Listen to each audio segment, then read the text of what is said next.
Paige Corley. Paige has been a health educator for Salt Lake County Aging and Adult Services since 2019. Prior to that, she led a successful career as a fitness professional, managing group exercise and personal training programs in a variety of settings. Paige received her master's in kinesiology in 2017 from A.T. Still University and is also a licensed therapeutic recreation technician. Paige holds a variety of professional fitness certifications as well. She loves working with the older adult population because fitness is a path to increase quality of life and way to maintain independence. Paige is currently a student at the University of Utah's gerontology program. Then outside of work, Paige enjoys spending time with her husband, her 2 dogs, creating art, and of course, doing lots and lots of exercise.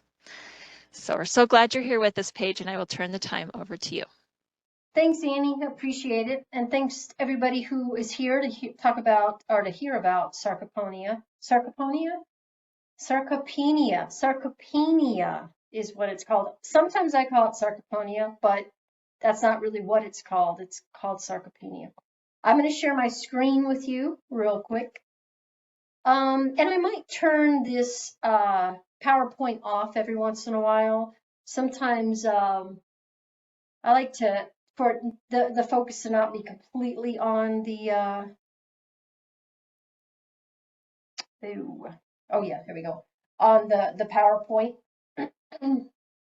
Okay, so sarcopenia, that's what we're going to talk about. What is it and what you can do about it? And so that you guys know, it's the end of the semester at school, and a lot of the things that I'm doing right now are centered around sarcopenia because it has a lot to do with exercise, independence, muscle. And if you know me, you know that that's usually what I'm talking about when I give these webinars. So sarcopenia is a geriatric syndrome. I don't know if anybody's heard about geriatric syndromes. We're going to talk about them in just a second, but it's relatively new. It was named in 1988 by a fellow with the last name of Rosenberg. So I mean, even though it's been around forever, it's been involved with research since the 1970s actively, but it wasn't until 1988 that anybody even gave it a name. So that kind of gives you an idea of it's relatively young, you know, in the whole medical community. It's a geriatric disease. Here's a definition that I got from a research article that I came across. Sarcopenia is a geriatric disease characterized by progressive loss of skeletal muscle mass and loss of muscle function. And it constitutes a rising, often undiagnosed health problem. So we're going to get into sarcopenia a little bit more, but first I want to talk about geriatric syndromes. And this is a relatively new term for me. Geriatric syndrome are syndromes that usually, you know, that affect the older adult. That's why they're called geriatric syndromes. And it's not that these syndromes can't affect younger people, but usually you see them in the older adults. And so frailty is one of them, right? Frailty is just kind of, I think a lot of us associate frailty with people who are older than we are, right? It's going to be other people who are frailty. The old people are frailty. I'm not frail. And that's great. It's good to think that you're not frail, right? And frailty means that your loss of mobility, loss of independence, loss of your ability to do activities of daily living, that kind of thing. Cognitive impairment is another geriatric syndrome. So a mild cognitive decline, Alzheimer's, dementia, those types of things are usually, we see those in the older adult population. Alzheimer's is almost always for people who are at least over 65. There's early onset types of dementia, but it seems like the vast majority of them are later in life.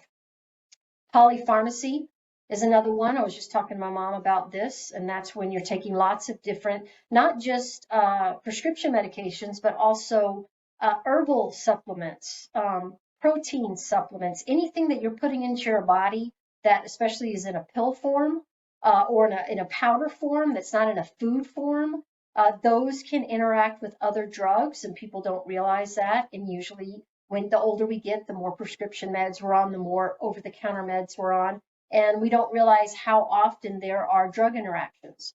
So that's something that we look at in the older adult population. And also functional limitation. I'm going to talk about frailty, functional limitation a lot today. So let's talk about sarcopenia. Sarcopenia, again, is the loss of muscle mass, right? And so y'all know, or you should know if you've been in one of my talks before, that we all start to naturally lose muscle. And it's really in our 30s or 40s or 50s. You read different things, you know, when you start to lose muscle, and it probably varies because none of us are exactly the same. But there's this natural decline. And I think a lot of folks feel that the natural decline is this cliff, like it's inevitable. It's like I'm aging, I'm getting older, and now it's just I'm going off that cliff into frailty, and I'm going to become an old person. There's no doubt about it, kind of a thing. And it's not like that. The decline is very small. It doesn't need to be big. It can be a very, very, very small decline, with our muscle especially. If you are active and you're doing your cardiovascular work and you're doing your strength training work as a 20 and 30 and 40 and 50-year-old, it's going to be way easier to keep muscle on your body as a 50, 60, 70, 80-year-old.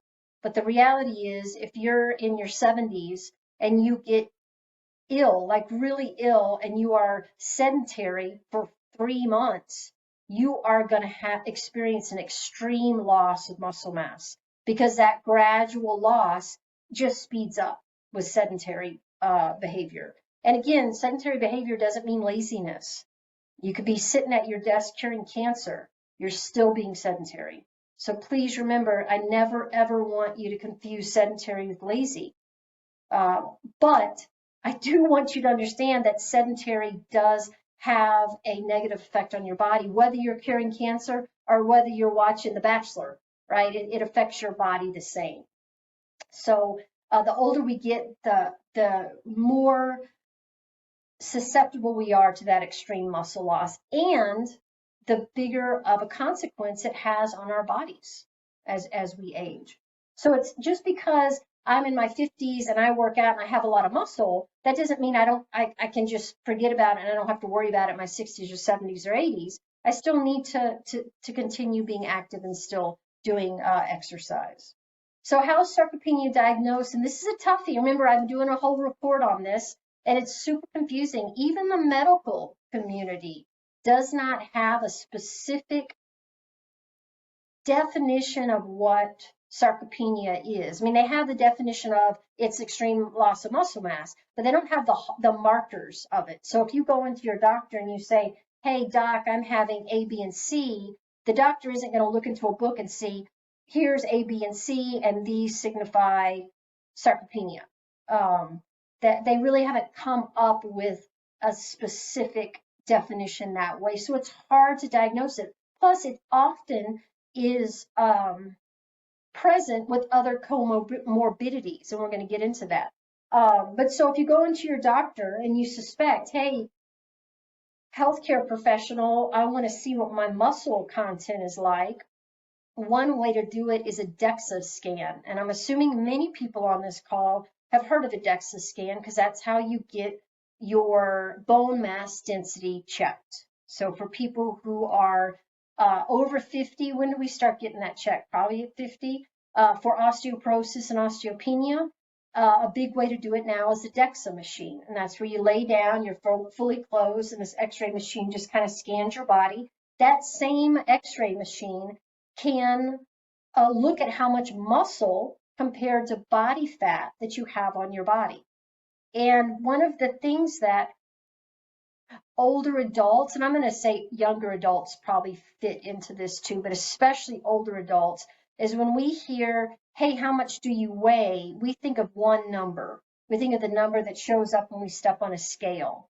And just for ease, let's say we all weigh 100 pounds. You could take 5 people and put them in front of me, and they all weigh 100 pounds, but they'd be made up of very different components. Some people might have 20% body fat, some people might have 50% body fat, and they both weigh the same. Some people might have more muscle, and that's going to take up more of their weight than their body fat. So I hope that makes sense to you. So when I talk about weight, I'm talking about 2 things: your body fat weight and your muscle content. If you're overweight because you have a lot of muscle, hooray for you. That's a great thing. If you're overweight because you have more body fat, that might not be a good thing. It depends on where it is on your body and how it affects your the different diseases that you might be susceptible to. So the DEXA scan will tell you, hey, you weigh 150 pounds, but it'll tell you this much of it is lean body mass and this much is fat body mass. And when the doctor says you need to lose 20 pounds, they don't mean 20 pounds off that 150. What they should say is, I want you to lose 3% of your body fat, which is going to equate to about 10 pounds or whatever it is. And to lose weight well and safely, you need to have a good eating regimen, and we're going to talk about that. But we want to make sure that we hold on to our muscle mass. And that's a big problem with people who were dieting in the 70s and 80s and 90s and even up until today. Is what happens is they lose weight, but they're not losing body fat, they're losing muscle. And when we lose muscle, we lose function. And when we lose function, we become frail. We lose our independence, our quality of life decreases, and we might be diagnosed with sarcopenia. Remember, sarcopenia just means that your muscle has decreased to the point that it's starting to affect your life. So there's other ways that they can diagnose sarcopenia. One of them is grip strength. That's big with the older adult population right now. I don't know if any of you have had that test done. I mean, it's a pretty simple test. You use a hand dynameter, something like that, and it checks your grip strength. But grip strength is being associated with a whole bunch of comorbidities these days. I don't know a ton about that, but I think it's interesting. Your gait speed, how fast you walk. If you're walking really slowly, that might be because you don't have the muscle to actually move your body, right? Maybe you guys have heard about the timed up and go. If any of you are in the enhanced fitness class, that's one of the fitness checks that we do, where you're timed, you stand up, you walk around an object that's 8 feet away from you, you come back and you sit down. And however fast you can do that kind of indicates fall risk, but it's also a way to decide, are you able to move your body? And if you're not able to move your body, it could be for a lot of reasons, one of which is muscle mass. You can also kind of diagnose yourself of, wow, I can't lift my laundry basket anymore. Maybe it's because I don't have the muscle to lift it. Wow, grocery shopping is becoming really difficult. I can't pick up my cat litter anymore. That doesn't necessarily mean that you have sarcopenia, but it might mean that you're having a decrease in muscle mass, and it's something that we need to be aware of sooner rather than later. So as I mentioned before, there are complications that come from sarcopenia. A big one is decline in function, which means further lack of mobility, isolation. So isolation's a big word now with older adults, right? COVID really drove that home. For some people, being social is a lifeline. And once you take that away, their quality of life decreases greatly. And we saw people actually pass away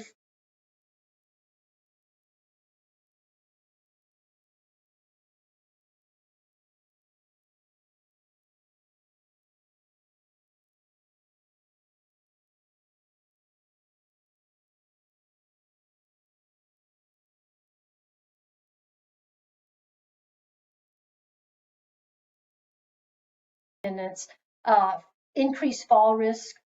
If you're not moving, you're increasing your risk for osteoporosis. If you're not moving, you're increasing your risk for falls, right? So again, remember when I said being sedentary? That has some really hardcore consequences to it. Sarcopenia being the diagnosis or the one that we can put a label on, but that basically means you're not moving anymore, you're not being social, you're not taking care of yourself, and then you're also susceptible to all these different diseases that can come up. But also, sarcopenia has been shown to kind of have a synergistic relationship with certain comorbidities.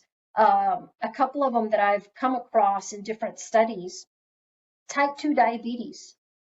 There's definitely a relationship there. And of course, if you think about it, of course, there's a relationship. I mean, I read a couple of these studies, and some of it has to do with the medications that they give you for type 2 diabetes might actually have a negative effect on muscle mass. That pharmaceutical might have a negative effect on muscle mass, which means you could develop sarcopenia from that pharmaceutical, from that drug.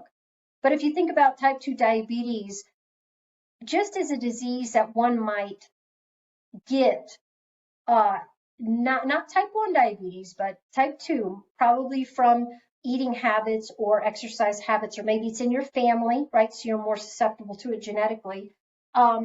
Oftentimes is what's a metabolic disease, and muscles are closely related with metabolism. So if we can get more muscle on our body, if we can work out more or be more physically active, we can reduce that risk for not only type 2 diabetes, but also sarcopenia.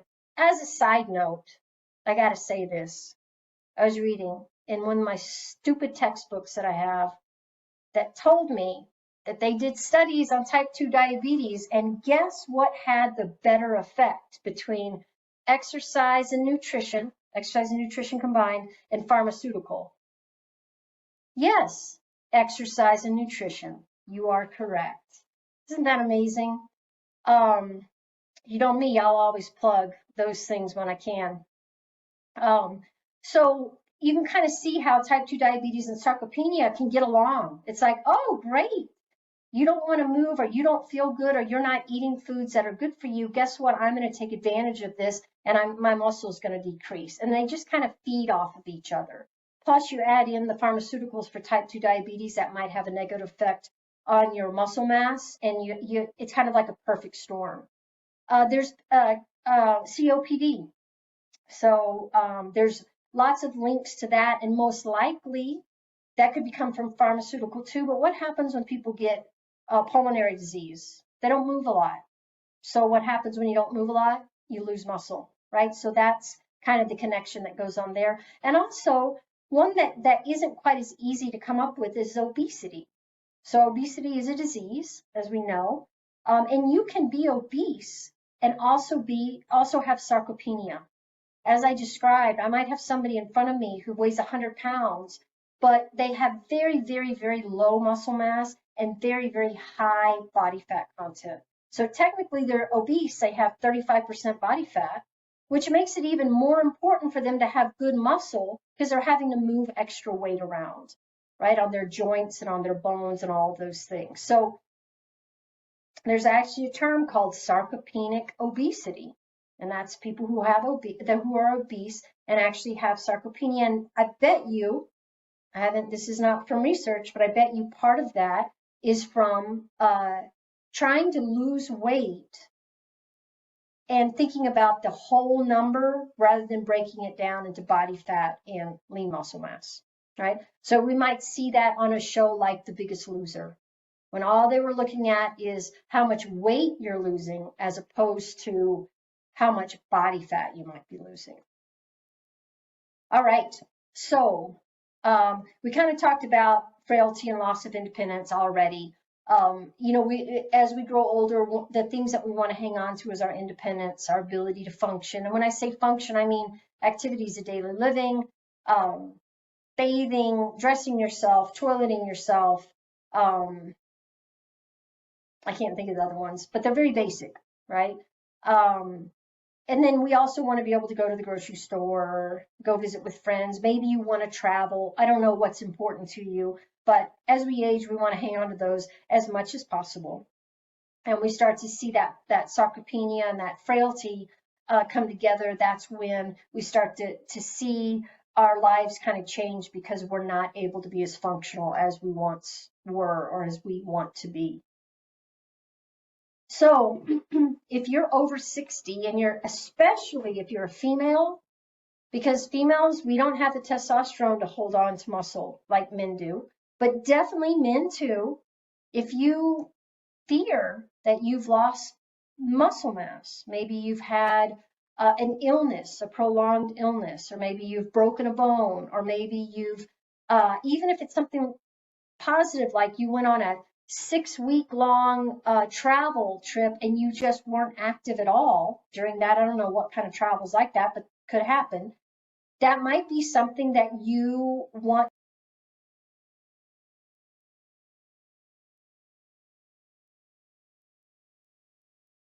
Annie, what can I do for you? So I have a question. Is sarcopenia an overall loss of muscle, or could it be like, let's say you've got someone who's been a walker their entire life, but they don't really pay attention to their upper body. Can you have that in just certain areas, muscle loss, or is it a general? You know what? I don't know the answer to that one specifically, but my guess would be that you could have adequate muscle in your legs to move you around, but you have decreased muscle mass in your upper body. And females, again, we are very susceptible to that, right? We're built for lack of a better way of saying it, for carrying babies, right? That's what our bodies were theoretically built for. So we have the wider hips, right? And we have these strong legs for carrying stuff. So that's why women aren't great at pull-ups, and that's a gross generalization, right? I happen to be awesome at pull-ups, and I'm a female, but in general, it's very hard for a female to do pull-ups. We have breasts, those weigh extra, and we're just not built on our upper body to do pull-ups. So we lose that upper body mass very quickly. And so, as whoever asked that question, it was a great question. What I would suggest is that you try to get in that upper body weight training. Then walking a lot of times is sufficient, but I also think that anybody over 60 should be on a weight training routine for the entire body, even if you walk. But that's just me. Walking is great. I never mean to make anybody feel like walking isn't a great activity. It is, and it does a lot of good. Okay. And if you have questions, you can unmute. Yes, Catherine. So, question.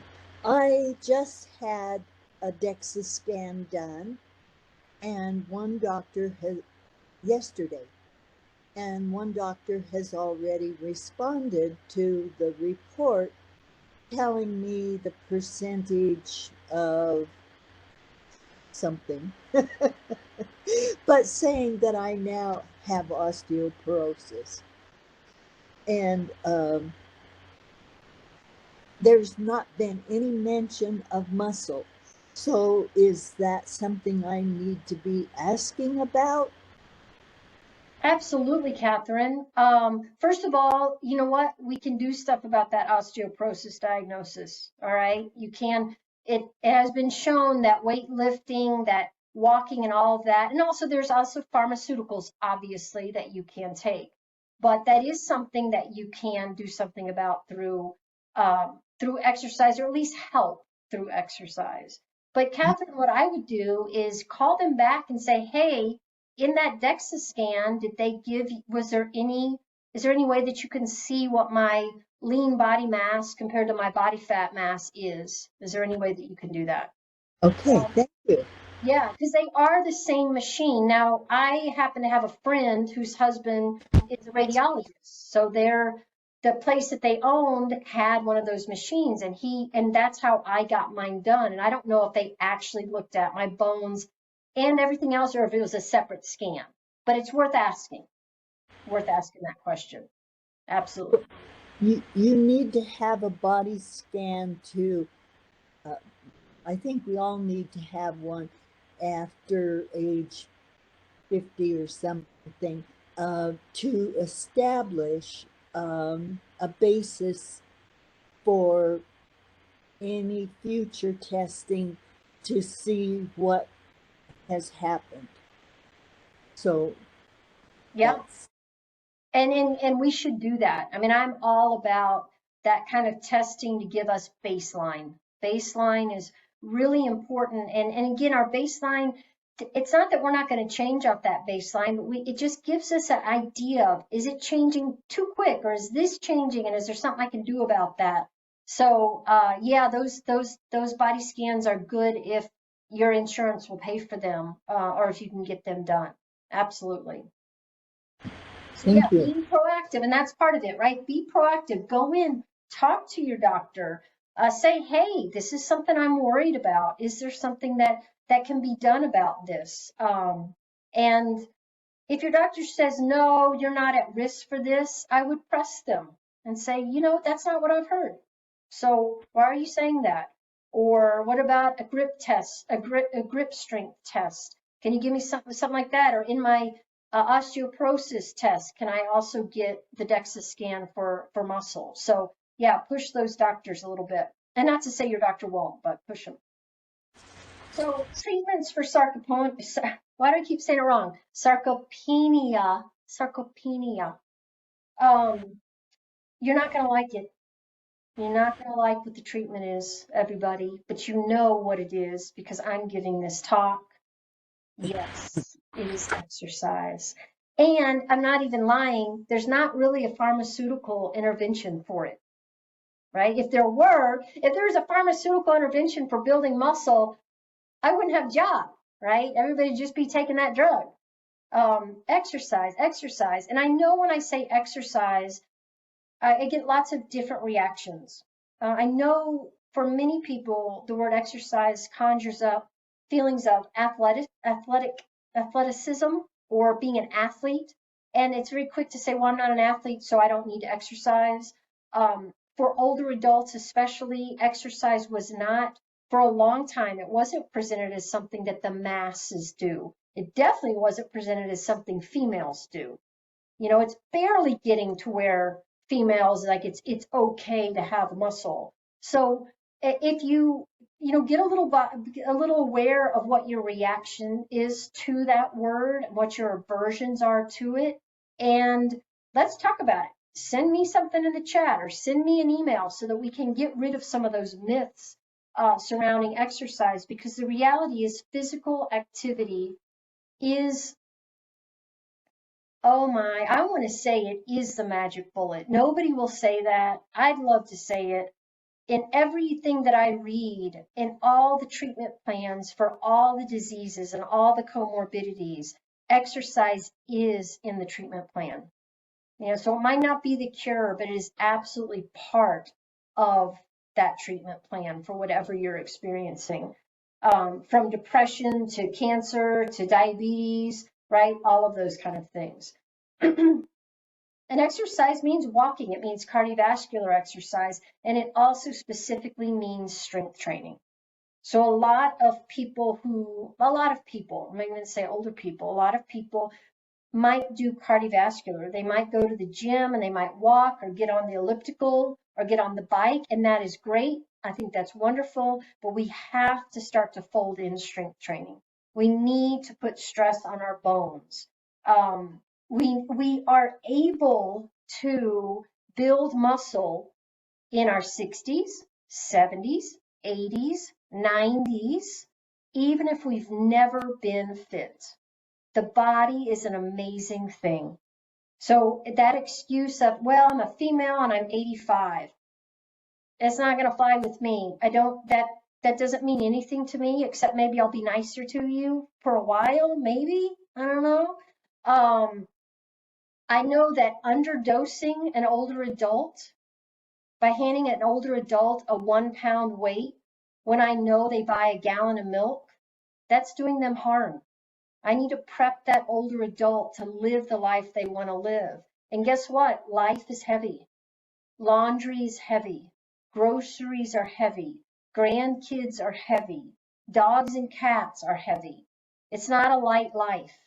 So if we need to train for those things so that we can continue to do those things. And strength building is a big part of it. That's what moves our bones, right? The muscles move our bones. Without our muscles would just be a big blob on the floor, right? So it's important to do it. I'm not saying you need to be red in the face. And I'm not saying you need to look like Arnold Schwarzenegger. I'm just saying you need to have some strength. It's been proven as well that strength is also built on the neurological level. It's not just about having big muscle. You can be strong and not be able to see it on your body. So for those of you who are worried about becoming big and bulky, especially if you're over 60, is not going to happen. Annie, you're muted. Sorry about that. So another question is, so we know we start losing that muscle weight or muscle mass, 30s, 40s, 50s plus, but you can build it, or are we just trying to slow down the loss? Both. We're trying to build muscle, and in building muscle, we're slowing the loss of muscle. So without that building of muscle, we are not slowing the loss of muscle. It is going to accelerate. So we can build strength and build muscle as we age. It's going to be to a lesser degree, right? Most likely a 60-year-old is not going to be as strong. Most likely a 60-year-old is not going to be as strong as their 30-year-old self, assuming that their 30-year-old self was in shape. I know a lot of 30-year-olds who are not in shape. I'm 53 and I am definitely stronger than I was in my 30s. Now in my 30s, I wasn't lifting the weights that I am now.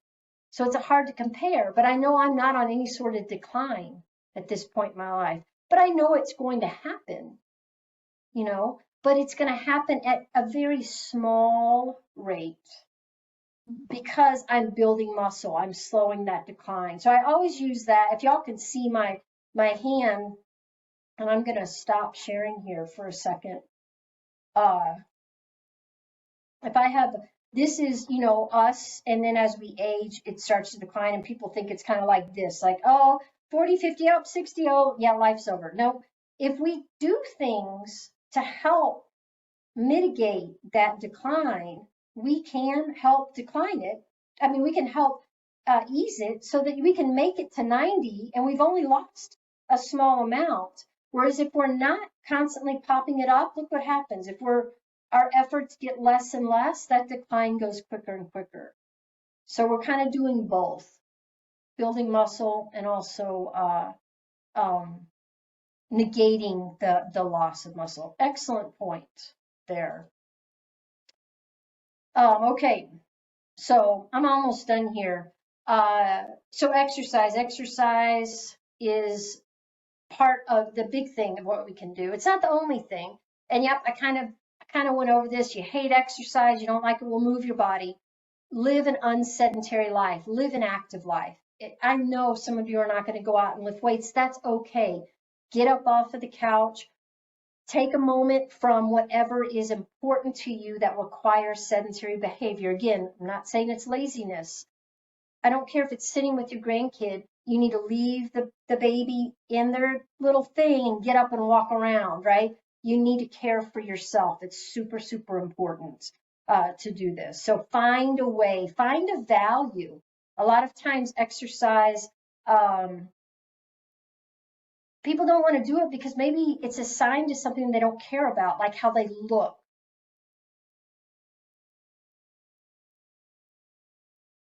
Parent who told them they were fat. And so they just have this aversion to it. Find something that's important to you that requires activity to sustain it, and then you might not hate exercise so much. So let's say it's something like, I want to be able to keep going grocery shopping. Okay, I'm going to exercise. I want to keep sitting down and standing up off of that toilet. Okay, I'm going to do some squats, right? Because that's super important, toileting myself.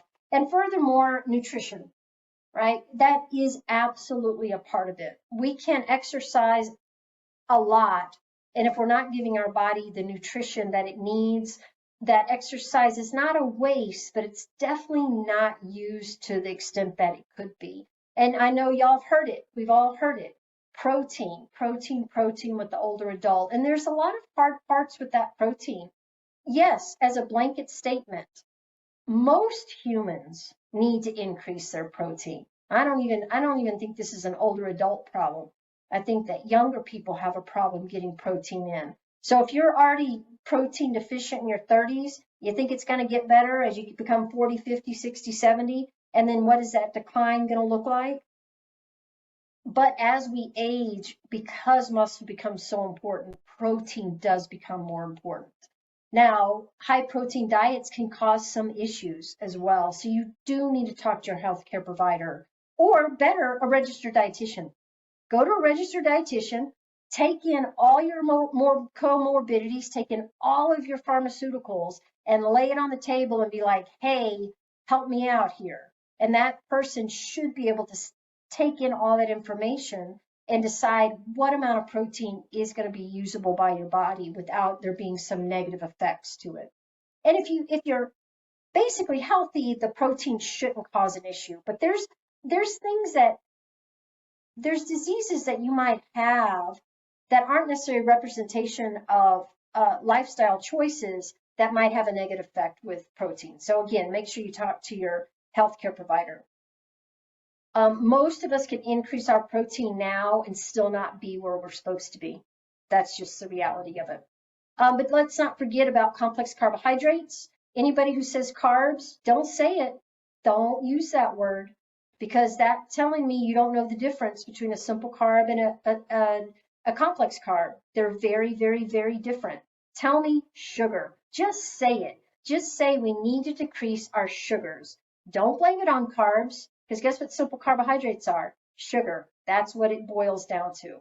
So white bread, white rice, sugar, candy, chips, all those things become sugar in your body. Fruit is sugar. Fruit becomes sugar in your body. So complex carbohydrates, whole grains, vegetables. Yeah, there you go. Whole grains and vegetables. Water, hydration, so important. Our body is made up of water. I understand you don't like the taste of it. That's like me saying, oxygen hurts me. Well, you need it to live. I don't care if it hurts your throat. You got to breathe it, right? You got to drink water. Hydration is so important. And we do a class called Stepping Up Your Nutrition. We'll be doing a lot of them in 2023, both online and in person. So keep your eyes open for that. It talks about hydration and proper nutrition. Good fats. Remember, we're not villainizing fats anymore. Avocados, olive oil, we don't need to do a ton of olive oil, fish oils, those kind of things. And of course, less sugar. I'm never going to say get rid of sugar, because that's just silly, but minimize it. Know when you're eating it. Educate yourself and know when you're eating it. Sugar has a lot of detrimental effects on our body. And I think we'll see more and more as we start to really research it. Remember, research on sugar was kind of shut down by the sugar industry, because the sugar industry didn't want you knowing what sugar was doing. Kind of like the cigarette people. They don't want you to know. They just want you to be happy and take their product. So again, we just need to know what is sugar when we're putting it in our body, not get rid of it. So exercise and nutrition, right? Proper nutrition, good exercise, proper nutrition and good exercise varies. What I need is going to be different than what Annie needs. That's going to be different than what my mom needs. Figure out what works for you and then apply it. The worst thing we can do is start comparing to other people, because that's just not a great way to find a place that we want to be at. So kind of to wrap up, sarcopenia is that loss of muscle mass, which kind of equates to loss of function, which means we might fall into a state of frailty. Our quality of life is going to be decreased. And it's not and we can do stuff about it. Exercise and nutrition has been a proven way to have a positive effect on sarcopenia, as well as so many other diseases that are out there. Anytime we can choose a lifestyle that's going to increase our health, we need to do that. Now, I know that that's easy to say on paper. All we do is the best we can and hope that we have those effects. One of the things that I've learned again from this time in this first semester is the earlier we can start with health, the better. right? If I could get a hold of, well, I did pretty well. I got into fitness pretty young. And so I was into it in my 20s, and I've been into it since then. But let's say that you weren't super healthy in your 20s and 30s and 40s and 50s. It doesn't matter. Start now. There's a book called, uh, let's see, it's right here, Aging with Grace. It's what the Nun Study teaches us about leading longer, healthier, and more meaningful lives. It's by a fellow named Dr. Snowden, Snowdon, Aging with Grace. It's a 20-year-old book, and it's a lot about Alzheimer's and dementia. One of the things that they talk about is that a woman who is in her 70s was never in shape, never did a lot of exercise, and that's when she started doing her exercise, and it changed her life. So you don't have to, if there's that excuse of, oh, I messed up in my younger years, so it's not going to affect my older years, or I can't do anything about it. That's not true. It's great if you can start young, but the main thing is start whenever you can. So with that, are there any questions out there? I appreciate the questions. I appreciate you putting stuff in the chat, and I welcome any questions now. You're welcome to unmute yourself.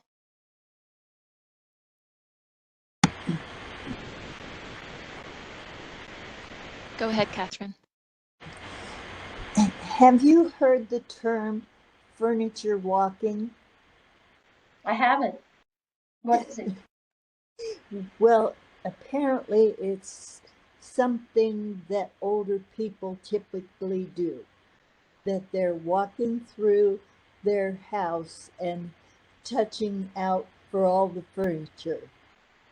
And in my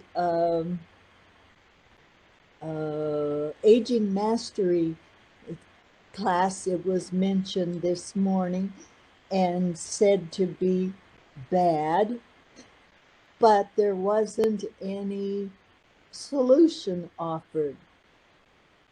And I walk with a cane or a walker.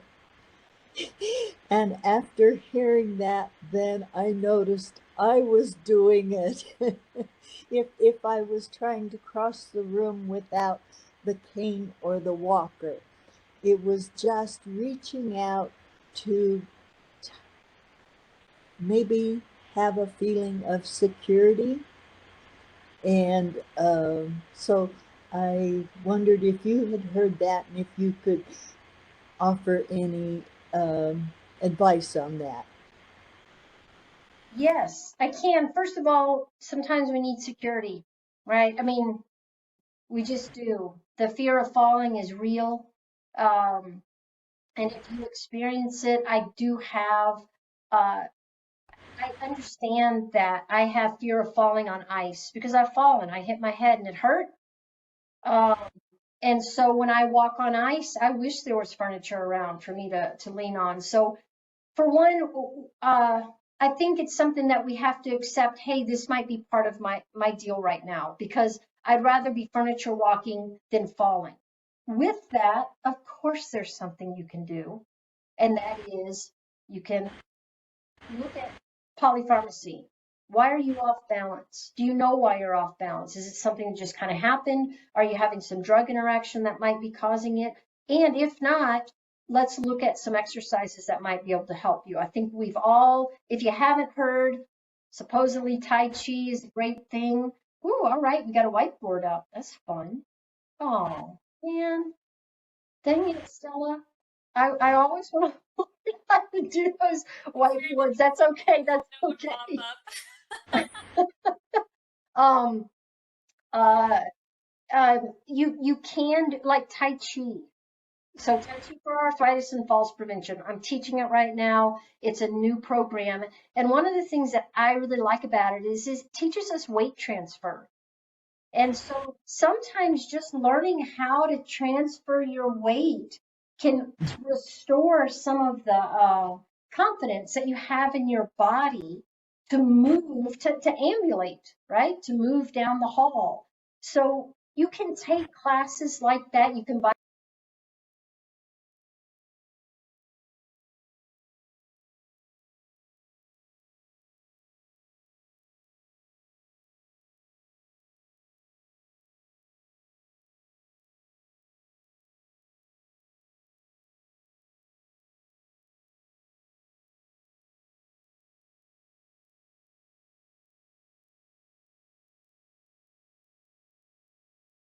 right? But kind of experiment with, has this become something that I do just out of habit, or is it something that I can change, that I can affect?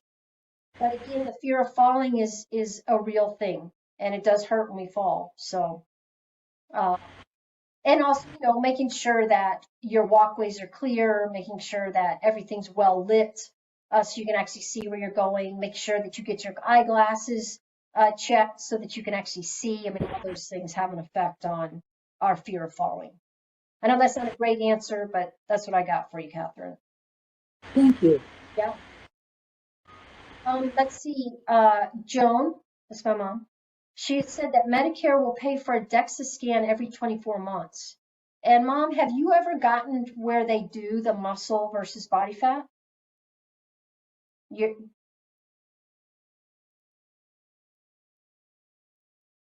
can you see that unmute or the mute button? It's not unmuting. It's okay. I'm learning about Medicare too. And then there are some really cool things about it. So keep trying to unmute. If you get unmuted, Mom, let me know. But so those of you who have Medicare, there you go. I did. I looked it up quickly about the DEXA scan, and Medicare will pay for every 24 months unless there's an issue. Then they'll pay for it more often. So I was thinking of you, Catherine. It is every 2 years, but if there's something happens, they'll pay for it again. Just to remind your physician. I have a fear of falling, and my mother had it. And I don't know, it almost comes with age. I'm 81 now, and I'm just so careful about how I step. It's not like I used to be. I don't know, maybe it's my instinct telling me, hey, you better be careful. Better watch. And that's it. And is you should listen to that instinct, but I think instead of thinking, okay, I'm older and this is just part of the deal, that's what I don't like. It's like, hey, I don't mind that you furniture walk, but I also want you exercising. I also want you looking at your polypharmacy and make sure that there aren't some drug interactions. But I never want to negate the fear of falling. It is scary. But there are things we can do about it. And it isn't a normal part of aging. Sometimes it's part of aging, but there are things that we can do to, again, mitigate or to lessen the risk of that. The DEXA scan is an x-ray, so you don't want to get it all that often. I think once a year, that's probably why they don't do it all that often. Next time you go in to get it, most likely Medicare is paying for a bone density DEXA. So that's why you need to ask, hey, is there any way I can also look at my muscle mass with this machine? My understanding, the same machine can do that, but I could be absolutely wrong about that. Absolutely. I've had a DEXA where it was the same machine and it did the muscle and the bone. I think you're absolutely right. Okay. Okay. Thank you, Stella. I appreciate it. And again, that's just because I had that friend who's a radiologist, and so he was just kind of telling me about it. And yeah, so that's something to kind of put in your back pocket for sure. What was Stella's comment? I couldn't hear. I know we could barely hear, Stella. Can you say it again? Let's see if we can hear you better. Oh, there we go. I should have moved this down. I was just saying I've had a DEXA scan before where it was the same machine and it measured both the muscle and the bone density. Well, it muscle mass and bone density, but it was the same machine, and I've heard that yeah, they can measure a lot of things with that same machine, even though often they just do the bone density, which I don't know why you wouldn't do all of it every time. Why not if it can, right? So much information there. And thank you, Stella. Again, throughout this whole thing, my last 3 months in school is what I mean by this whole thing, is exercise, health, muscle mass, that is just glossed over in in everything. And I don't want to blame it on just medical because they save our lives. So I'm not throwing stones that way at all, but we have this ability, everybody here has this tool for our health. And Our medical profession doesn't emphasize it. Our society misuses it. And I'm talking about physical activity. You know, our society says, hey, it's for beauty or vanity or athletics. And if you can't do it, something's wrong with you. So they put this really nasty taste in people's mouth about it. And pharmaceuticals are just easier. I have high blood pressure. Let's see, I can take this pill or I can work out. You know, and so but we all have the ability, even if you are bound to a chair and you can't stand and you can use your upper body, you can still exercise,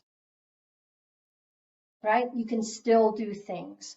So I can see how they're like, oh, this machine, wow, it tells you what your muscle mass and body fat is, but who cares about that? Let's just look at the bones, right? And the bones are important. Obviously, osteoporosis is super, super important. Guess what helps osteoporosis?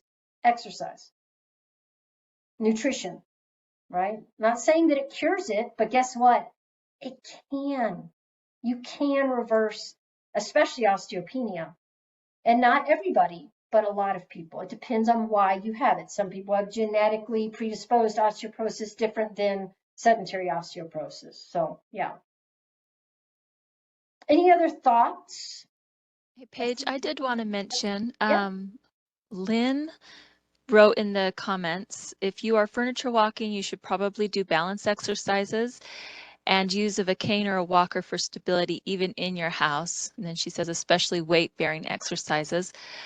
I also know for me personally, I lost my sense of balance about a year ago. And in my regaining my sense of balance, they have these kind of foam pads that you can purchase. They're just like a square.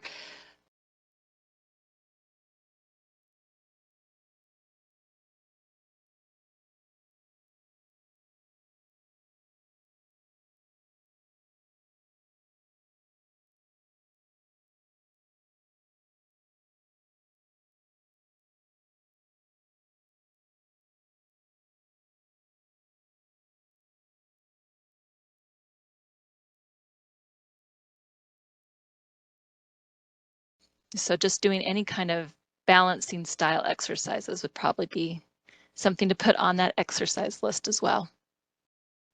Yeah, thank you, Annie. And it's true. Yeah, the vestibular area, it's not just muscle mass. It's not just polypharmacy. You could have something going on. If anybody here's had vertigo before, right? That can just come on like this. Maybe it's an inner ear infection. Who knows what else? But yeah, those little foam pads, God, I don't know where you buy those. I know you can get them online. You can just go on Amazon. Amazon and look at balance pads and they're going to be there. And yeah, that's a great, great suggestion. I appreciate that. Yeah. Get the other parts of your body working for you for sure. Any other thoughts out there? I just wanted to say again, the Tai Chi, I've taken it before. And Paige, it is great for balance. Can you hear me?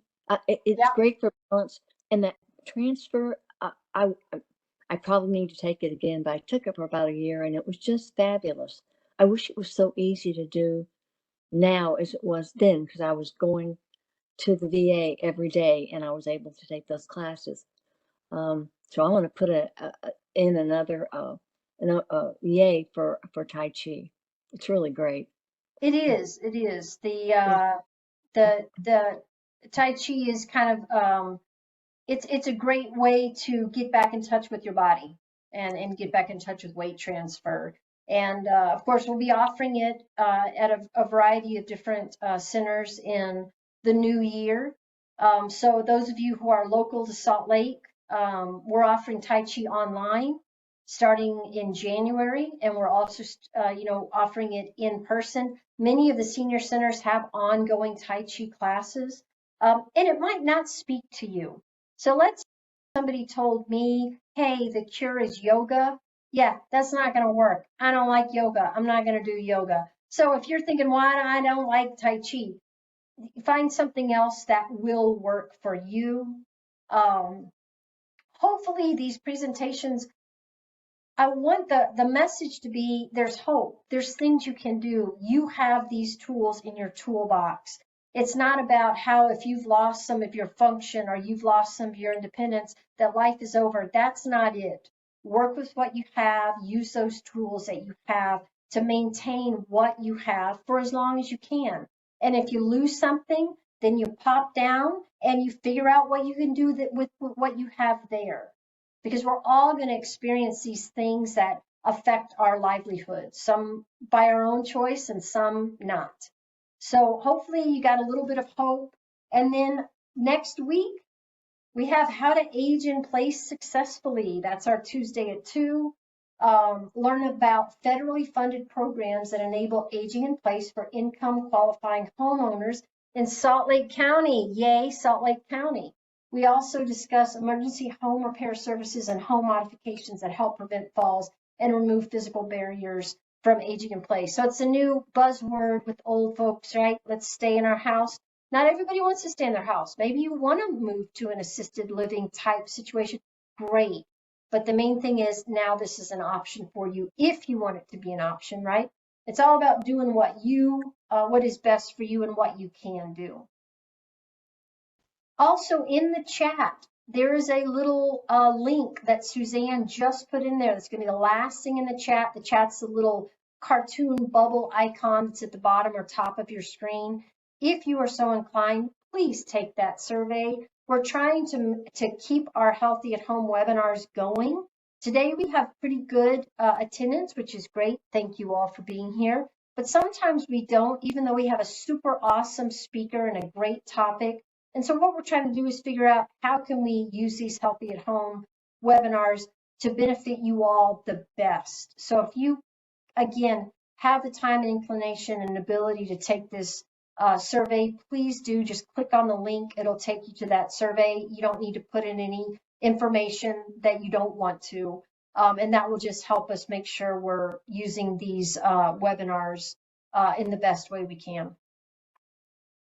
And if there's no more questions, I really appreciate the interaction. Thank you for the questions from everybody.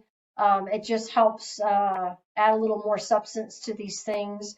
And we'll see you all next Tuesday at 2 o'clock. Same link that you used to get in today, if you are so inclined to join us. We will see you then. And if I don't see you again before the end of the year, please have safe holidays, whatever you celebrate in the next 6 weeks. Have fun, be safe on the ice out there. And if you need to, shoot me an email and we can discuss anything. Thank you. Let me just put my email in here real quick. I know many of you already have it, but just in case, pcorley@slco.org. Call Aging and Adult Services. They can get in touch with me. Have a wonderful day, everybody. Appreciate it. All right. Thank you, Paige, for your presentation. That was wonderful. Amy, and I'm sorry I stole your thunder. That was your job to introduce the... That's okay. Okay, sorry. You know me. All right. Thanks, everybody. Have a great day. Thanks. Bye. Bye. Bye-bye. Bye-bye.